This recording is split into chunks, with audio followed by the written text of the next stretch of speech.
Hi friends, good evening and welcome to our channel. అందరూ బాగున్నారా? అందరూ బాగున్నారని కోరుకుంటున్నాను.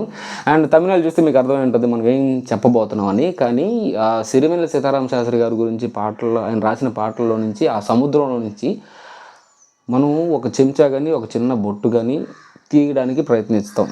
ఎందుకంటే ఆయన గురించి వివరించాలన్నా మనకున్న అర్హత సరిపోదు, అలాగే మనకున్న వొకాబులరీ సరిపోదు. ఆయన సీతారామ శాస్త్రి గారి పోయిటరీ గురించి చెప్పడానికి నాకున్న శక్తి సరిపోదు, నాకున్న వొకాబులరీ సరిపోదు. త్రివిక్రమ్ గారు చెప్పినట్టు. అండ్ కానీ అర్హత అనేది సరిపోకపోయినా అభిమానం ఉంది కాబట్టి, ఇద్దరు అర్హత ఉండాలి లేకుంటే అభిమానం ఉండాలి. ఒక మనిషి గురించి మాట్లాడాలంటే మనం ఆయన గురించి మాట్లాడట్లేదు, ఆయన రాసిన పాటలో నుంచి మనకు చాలా ఇష్టమైన పాటలని కొన్ని వివరించడానికి ట్రై చేస్తున్నాం. అందుకే సిరీస్ స్టార్ట్ చేసాం. And let's get in to this. Okay, మనం సిరివెన్నెల సీతారామ శాస్త్రి గారి పాటలోంచి ఎన్నో పాటలు తీసుకోవచ్చు. కానీ నేనే ఇన్స్పిరేషనల్గా లేకపోతే మోటివేషనల్గా ఉండే సాంగ్స్లోంచి ఒకటి ఎంచుకొని అది ఈరోజు డిస్క్రైబ్ ఆర్ నాకు అంటే నాకు ఎలా అనిపించిందో అది మీతో పంచుకుందామని నేను అనుకుంటున్నాను. అండ్ ఆ పాట ఏంటంటే సీతమ్మ వాకిట్లో సిరిమల చెట్టు సినిమాలో నుంచి మరీ అంతగా మహాచింతగా మొహం ముడుచుకోగల, ఇది పాట. అండ్ ఈ పాటని చాలా బాగా కంపోజ్ చేశారు, చాలా బాగా పిక్చరైజ్ చేశారు. కానీ ఈ సిరివెన్నెల సీతారామ శాస్త్రి గారు ఏ పాటలో అయినా ఆయన రాసిన దాన్ని మాత్రం ఎవరు డామినేట్ చేయలేరు. either singer, director or cameraman. అంటే దాని గురించి మీరు ఏదైనా చేయండి, ఎవ్వరు ఏం చేసినా కానీ ఆయన పదాలని మాత్రం డామినేట్ చేయలేరు. అండ్ దాని గురించి మనం మాట్లాడదాం అనుకుంటున్నాం, దాని గురించి మొదలు పెట్టేద్దాం. అండ్ ఇంకోటి ఏంటంటే, నేను ఈ పాటని కొద్దిగా పాడి ఆ తర్వాత మీకు వివరిద్దాం అనుకుంటున్నాను. ఆ పాట మీకు ఒకవేళ వినడానికి ఇబ్బందిగా ఉంటే కొద్దిగా సర్దుకోండి. మరీ అంతగా మహాచింతగా మొహం ముడుచుకోకల, పనేం తోచక పరేషానుగా గడబడ పడకు అలా, మతో ఎంతగా శృతే పెంచగా విచారాల విలవిల, సరే చాలిక అలా జాలిగా తికమక పడితే ఎలా, కన్నీరై కురవాలా మన చుట్టూ ఉండే లోకం తడిసేలా, ముస్తాబే చెదరాలా నిన్ను చూడాలంటే అద్దం జడిసేలా, ఎక్కిళ్ళే పెట్టి ఏడుస్తుంటే కష్టం పోతుందా కదా, మరెందుకు గోలా, అయ్యయ్యో పాపం అంటే ఏదో లాభం వస్తుందా, వృధా ప్రయాస పడాలా, మరీ అంతగా మహాచింతగా మొహం ముడుచుకోకలా. నేను దీన్ని పల్లవి, అలాగే పల్లవి అంటే అమ్మాయి కాదు, చరణం, ఇంకో చరణం పల్లవి పాడి ఆ తర్వాత దాన్ని వివరించి, దాని తర్వాత చరణం పాడి, దాని తర్వాత ఇంకో చరణం ఉంటుంది, దాని గురించి వివరిద్దాం. అంటే అది ఎలా రాశారు ఆయన, మనకి ఎలా ఉపయోగపడుతుంది, మనం అంటే ఆ పాటని మనం ఎలా తీసుకోవాలి. ఒక పాటే కాదు, కొన్ని వందల పాటలు మనల్ని ఇన్స్పైర్ చేసే విధంగా రాస్తున్నారు. కానీ దాన్ని మనం ఎంతమంది దాన్ని అర్థం చేసుకోగలుగుతున్నాం, దాన్ని ఎంతమంది దాన్ని అవలంబించగలుగుతున్నాం అనేది నా క్వశ్చన్, నా క్వశ్చన్ కాదు, నా డిస్కషన్. అండ్ ఈ పల్లవిలో మరీ అంతగా మహాచింతగా మొహం ముడుచుకోగల, పనిని తోచగా పరేషాన్గా గడబిడ పడుకోవాలా.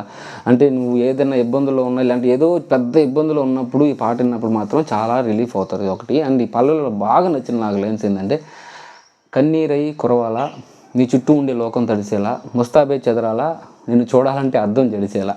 ఈ రెండు చుట్టూ మన కన్నీళ్ళ వల్ల లోకం తడిసే అంత ఏడవలసిన అవసరం లేదు. అండ్ మనం చూడాలంటే అద్దమే భయపడేలాగా, అద్దం జడిసిందంటే మనల్ని మనం చూసుకోలేము. అద్దంలో అంత దరిద్రంగా ఉంటాం, ఏడిస్తే మనం అంత దరిద్రంగా ఉంటామని మనం చెప్పడానికి అలా చేశాడనమాట. అండ్ మనకు ఏ లిరిక్ అయినా మనకు అర్థమయ్యే విధంగా, అలాగే క్వశ్చన్ వేసే విధంగా, అలాగే మనల్ని ఆలోచింపు చేసే విధంగా రాయడం సిరివెన్నెల సీతారామ శాస్త్రికి మాత్రం చల్లతది. అది ఎండలను దండిస్తామా, వానలను నిందిస్తామా, చలినటో తరిమేస్తామా, చీపమ్మని కస్సుమని కలహిస్తామా, ఉస్సురని విలపిస్తామా, రోజులతో రాజీ పడమా సర్లెమ్మని, సాటి మనుషులతో మాత్రం సాగనని ఎందుకు పంతం, పూటకొక పేచి పడుతూ ఏం సాధిస్తావు అంటే ఏం చెబుతా, ఎక్కిళ్ళే పెట్టి ఏడుస్తుంటే కష్టం పోతుందా కదా, మరెందుకు గోలా, అయ్యయ్యో అంటే ఏదో లాభం వస్తుందా, వృధా ప్రయాసపడాలా.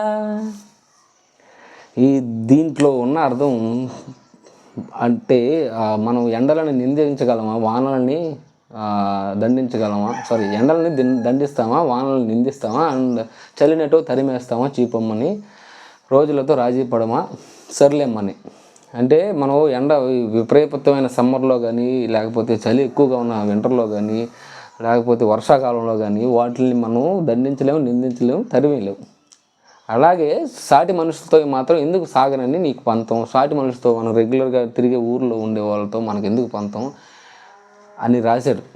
అండ్ ఈ పాట విన్నప్పుడు ఎంత కఠినంగా ఉండే మనిషి అయినా కొద్దిగా అంటే వాళ్ళ ఎవరైతే మాట్లాడకుండా ఉంటారో, లేకపోతే ఎప్పుడు శత్రువులుగా ఉండే వాళ్ళని కూడా కొద్దిగా పలకరించాలనిపిస్తుంది. ఒక్కసారి పలకరించకపోయినా ఒకసారి పలకరిస్తావని అనిపిస్తుంది ఈ లైన్స్ మాత్రం వింటే. అంత బాగా రాశారనమాట.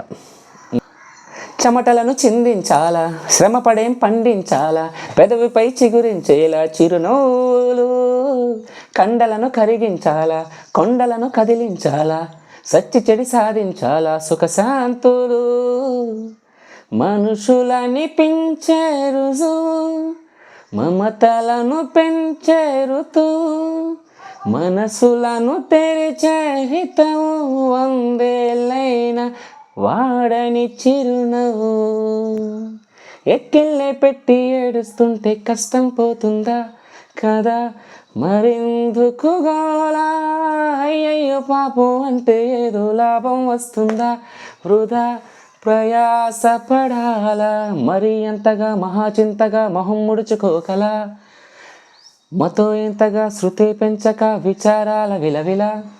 ఇది ఓవరాల్గా సాంగ్ అండి. సెకండ్ చరణంలో రాసింది చెమటలను చిందించాలా, శ్రమపడేం పండించాలా, పెదవిపై చిగురించాలా చిరునవ్వులు.